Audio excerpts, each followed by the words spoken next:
नमस्कार, आप देख रहे हैं आरएडी न्यूज। मैं हूं योगेश चक्रवर्ती। बिहार की ऐतिहासिक धरती पटना पर आज विपक्षी दलों की ऐतिहासिक मीटिंग हुई और इस मीटिंग के बाद तमाम राजनीतिक दलों के दिग्गज मीडिया से मुखातिब हुए और दावा किया कि हम एक साथ हैं, एकजुट हैं और आने वाला 2024 के लोकसभा चुनाव में पीएम मोदी को कड़ी टक्कर देने जा रहे हैं। हम लोकतंत्र और संविधान को खतरे में नहीं पड़ने देंगे। लिहाजा कश्मीर से कन्याकुमारी तक से आए तमाम नेताओं ने विपक्षी एकता की सुर में सुर मिलाया। इस सुर में सुर का क्या मतलब है, आज हम इसी पर चर्चा करेंगे और जानेंगे कि विपक्षी एकता की बैठक कितनी सफल रही। तो चलिए बात करते हैं आरएडी न्यूज के राजनीतिक संपादक हेमंत कुमार से।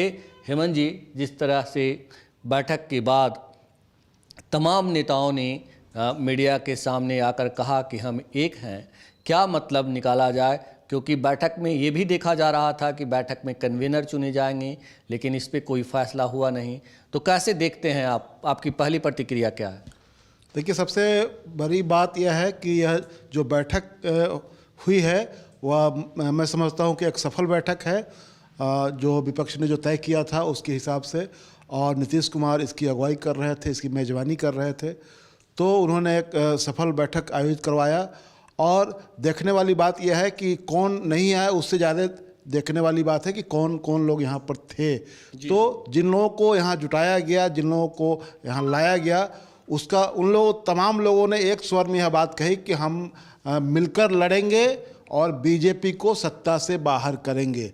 इस बैठक का यह मूल संदेश है, हम मिलकर लड़ेंगे, बीजेपी को सत्ता से बाहर करेंगे और अगली बैठक शिमला में करेंगे, जहां आगे की बात होगी।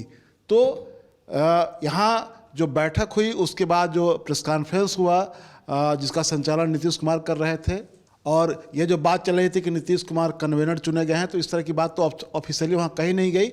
लेकिन कुल मिलाकर के उनको जिम्मेवारी मिली हुई थी, वो होस्ट कर रहे थे, इस मीटिंग को मेजबानी कर रहे थे, तो उनको इसका संचालन करने की प्रेस कॉन्फ्रेंस भी का संचालन उन्होंने ही करवाया। और मीडिया के सामने तमाम लोग आए। प्रेस कॉन्फ्रेंस से पहले अरविंद केजरीवाल नहीं थे और स्टालिन भी नहीं थे। ये लोग इसलिए नहीं थे कि नीतीश जी ने कहा कि ये जिन लोगों की प्लेन थी, जिन लोगों की फ़्लाइट थी, वो लोग निकल गए हैं, और जिनको देर से जाना था वो लोग रुके हुए हैं। तो उसका मतलब यही था। तो प्रेस कॉन्फ्रेंस में सबसे महत्वपूर्ण बात यह हुई कि सब ने जितने लोगों ने प्रेस कॉन्फ्रेंस को संबोधित किया, उसमें हेमंत सोरेन हो, सीताराम येचुरी हो, दीपंकर भट्टाचार्य हो, डी राजा हो, अखिलेश हो, ममता बनर्जी हो, महबूबा मुफ्ती हो, उमर अब्दुल्ला हो, और ये उद्धव ठाकरे हो, इन तमाम लोगों ने एक सुर से कहा कि हम बीजेपी के खिलाफ लड़ने के लिए एकजुट हैं। अगला चुनाव 2024 का लोकसभा चुनाव हम मिलकर लड़ेंगे और बीजेपी को सत्ता से बाहर करेंगे। ये सबने एक स्वर होकर के ये बात कही। और मैं बार बार कह रहा था, पहले भी कह रहा था कि यह मीटिंग कोई प्रधानमंत्री चुनने के लिए, प्रधानमंत्री पद का उम्मीदवार चुनने के लिए नहीं हो रही है, बल्कि बीजेपी के खिलाफ एकजुट होने के लिए एक मिनिमम कॉमन मिनिमम प्रोग्राम बनाने के लिए, एक न्यूनतम सहमति बनाने के लिए आपस में यह मीटिंग हो रही है। तो आज की मीटिंग में जो कुछ हुआ वो उस प्रेस कॉन्फ्रेंस में जो बातें कही गई उससे साफ है कि एक सहमति बनी है कि बीजेपी के खिलाफ लड़ना है। जी। अगला चुनाव हम लोग मिलकर के लड़ेंगे। और कैसे लड़ेंगे, सीट शेयरिंग के सवाल पर आगे की जो बैठक है उस बैठक में ये तय होगा। उसमें सब लोगों ने एक माना, जैसे कि लालू जी ने इसमें जो बात कही कि मैं पूरी तरह फिट हो गया हूँ, अब मैं नरेंद्र मोदी को फिट कर दूंगा। तो वो उन्होंने इशारों में बहुत बात कही कि वो निश्चित रूप से वो स्वस्थ होकर लौटे हैं लंबे समय के बाद। तो उन्होंने जो बात कही, उनके बात का ये मतलब और मकसद ये है कि वो लड़ने के लिए तैयार हैं। बाकी उन्होंने जो कहा, राहुल गांधी से कहा, फिर यह भी कहा कि वो नरेंद्र मोदी और अमित शाह, एक समय ऐसा था जब अमेरिका ने ताड़ी पार्क घोषित अमेरिका ने अपने मुल्क में उनके आने पर पाबंदी लगा रखी थी, और अब आज वहाँ जा कर के वो भाषण दे रहे हैं। उन्होंने महंगाई बेरोजगारी पर के सवाल पर भी कहा, और पत्रकारों को संबोधित कर, पत्रकारों की ओर मुखातिब होते हुए लालू जी ने कहा कि आप पत्रकार बंधुओं को भी आटा दाल का भाव पता चल रहा होगा। उनका निहितार्थ ये था कि आप इससे अलग नहीं हैं, ये जो मार जो पड़ रही है, इससे आप अलग नहीं हैं। तो ये, और नीतीश कुमार ने जो अपने ये प्रेस कॉन्फ्रेंस से जस्ट पहले जब अपनी बात शुरू की, तो उन्होंने कहा कि हम लोगों ने साथ चलने का, साथ मिलकर लड़ने का निर्णय लिया है, और अगली बैठक जो होगी वो उसके बारे में खड़गे जी बताएंगे। और खड़गे जी ने कहा, जब उनकी बारी आई तो उन्होंने कहा कि हम लोग शिमला में मिलेंगे, और ये 10 और 12 जुलाई के बीच का कोई, उन्होंने कहा कि ये 2 डेट है, इसको फाइनल बाद में किया जाएगा कि 10 से लेकर के 12 के बीच में कौन सी तारीख होगी जो हम लोग वहाँ पर मिलेंगे। तो ये इसमें महत्वपूर्ण बात यह है कि उमर अब्दुल्ला से सब ने कहा कि कश्मीर से कन्याकुमारी तक के लोग यहाँ पर जुटे 17 दलों के लोग इसमें मौजूद थे।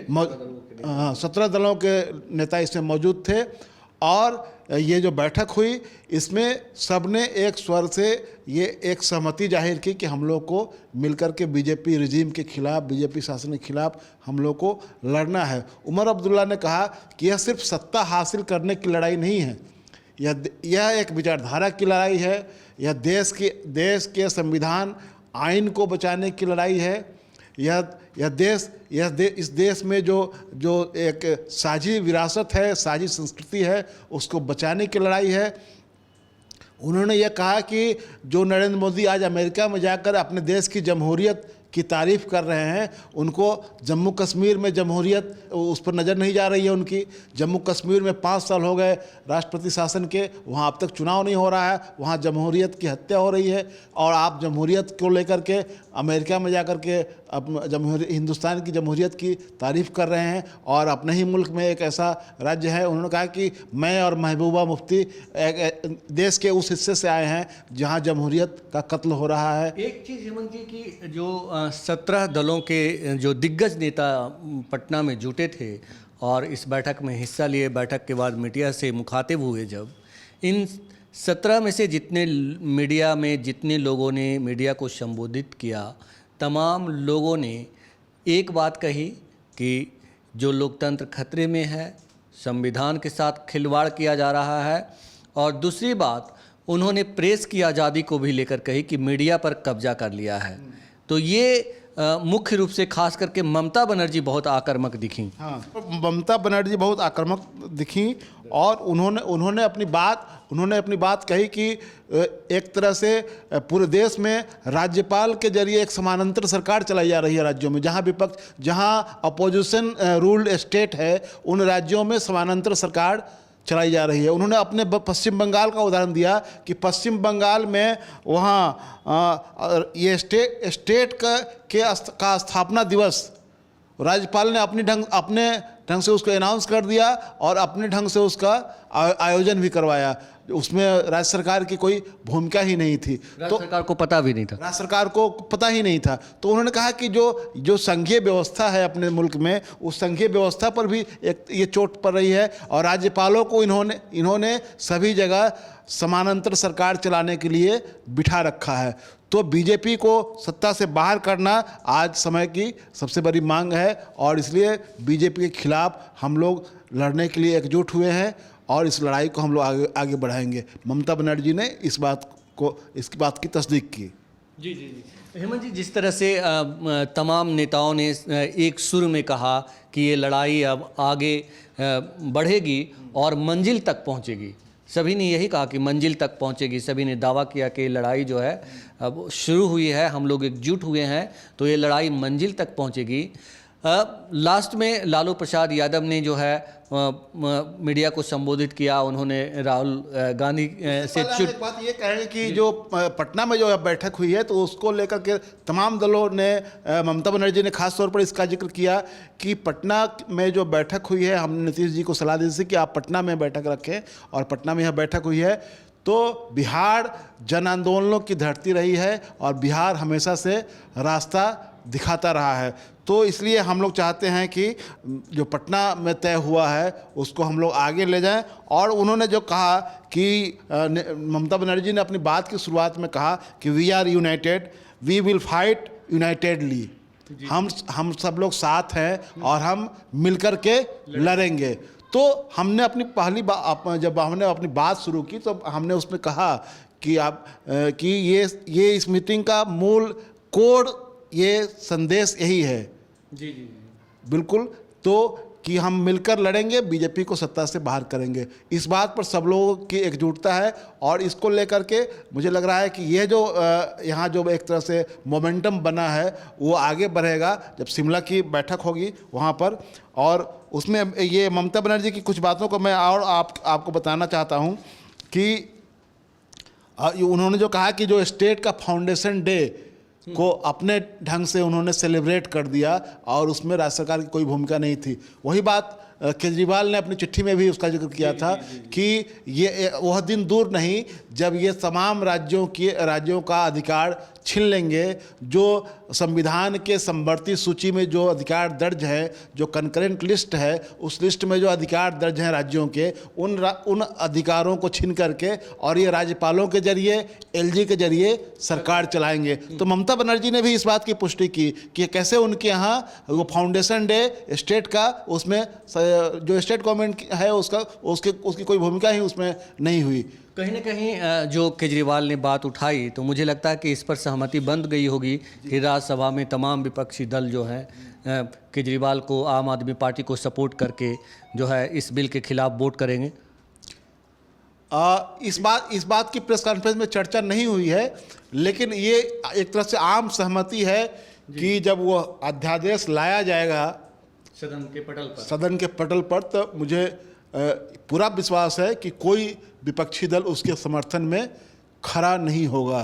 तो ये डिस्कशन, इस पर क्या डिस्कशन हुआ वो अंदर की बात तो अभी सामने नहीं आई है, लेकिन ये तय है कि इसका समर्थन तो कोई नहीं करेगा, इसको कोई वॉकओवर भी नहीं दे देगा इसमें। और जब मैं उमर अब्दुल्ला की बात कर रहा था तो उन्होंने ये बात कही कि हमारा मकसद सिर्फ ताकत हासिल करना नहीं है, यह वसूलों की लड़ाई है, यह विचारधारा की लड़ाई है, यह जमहूरियत की लड़ाई है और यह सच्चे इरादों की लड़ाई है कि आप अपनी बात कहाँ ले जाना चाहते हैं, आप कैसे इस मुल्क को बचाना चाहते हैं, इस बात की लड़ाई है। और हेमंत जी ये बताएं कि उमर अब्दुल्ला ने जहाँ कहा कि मतलब लोकतंत्र की गला घोट दी गई है जम्मू कश्मीर में, लेकिन इसके अलग हट कर देखें और दूसरे नेताओं को तो उनका भी यही कहना था, मिला जुला कर यही कह रहे थे कि संविधान और लोकतंत्र दोनों ये जो खतरे में है। तो ये बाकी राहुल गांधी ने तो जो सदाकत आश्रम में उन्होंने कहा उसी बात को वहाँ उन्होंने प्रेस कॉन्फ्रेंस में, हालांकि उन्होंने बहुत छोटा सा उनका ये था, लेकिन जो बात उन्होंने सदाकत आश्रम में कही कि हम हिंदुस्तान को जोड़ना चाहते हैं, बीजेपी हिंदुस्तान को तोड़ना चाहती है और बीजेपी और नरेंद्र मोदी के लिए हिंदुस्तान का मतलब सिर्फ दो लोग और नरेंद्र मोदी है, उसके अलावा कोई नहीं है। राहुल गांधी ने प्रेस कॉन्फ्रेंस में कहा कि यह हिंदुस्तान की नींव पर, उसके फाउंडेशन पर हमला है और इसको बचाने के लिए हम लोग एकजुट हुए हैं। नीतीश जी ने जो प्रयास किया है वो उसकी मैं प्रशंसा करता हूं और आगे हमारी कोशिश जारी रहेगी। और उसके बाद जो कांग्रेस के अध्यक्ष मल्लिकार्जुन खड़गे, उन्होंने अपनी बात कही कि हम लोग शिमला में मिलेंगे और डेट हम लोग तय करेंगे। हम लोगों ने मिलकर के लड़ने की बात की है। दीपंकर भट्टाचार्य ने जो अपनी बात कही उसमें उन्होंने कहा कि यह जो आने वाला चुनाव है उसको एक आंदोलन बनाना होगा, यानी कि हमको आंदोलन का भी एक समानांतर कार्रवाई करनी होगी। और इस पर भी बात हुई। लोगों ने कहा कि हम लोग ये जो चुनाव आने वाला है उससे पहले एक राजनीतिक आंदोलन भी हम लोग देश में छेड़ेंगे, इसको लेकर भी प्रोग्राम बनेगा। तो विपक्षी एकता की बैठक जो है, कहा जा रहा था कि ऐतिहासिक बैठक है और देश की राजनीतिक का टर्निंग पॉइंट साबित होगा। तो जिस तरह से तमाम राजनीतिक दिग्गजों ने कहा कि हम एकजुट हैं और देश को हम गलत दिशा में नहीं जाने देंगे और इसके लिए एकजुट होकर लड़ने का हम लोगों ने संकल्प ले लिया है, तो निश्चित तौर पर ये कहना गलत नहीं होगा कि विपक्षी एकता की पहली बैठक सफल रही है। अगर आपको हमारा ये डिस्कशन अच्छा लगा हो तो आप हमें फेसबुक पर फॉलो करें, यूट्यूब पर सब्सक्राइब करें, ज़्यादा से ज़्यादा लाइक करें और शेयर करना तो बिल्कुल नहीं भूलें। धन्यवाद। धन्यवाद।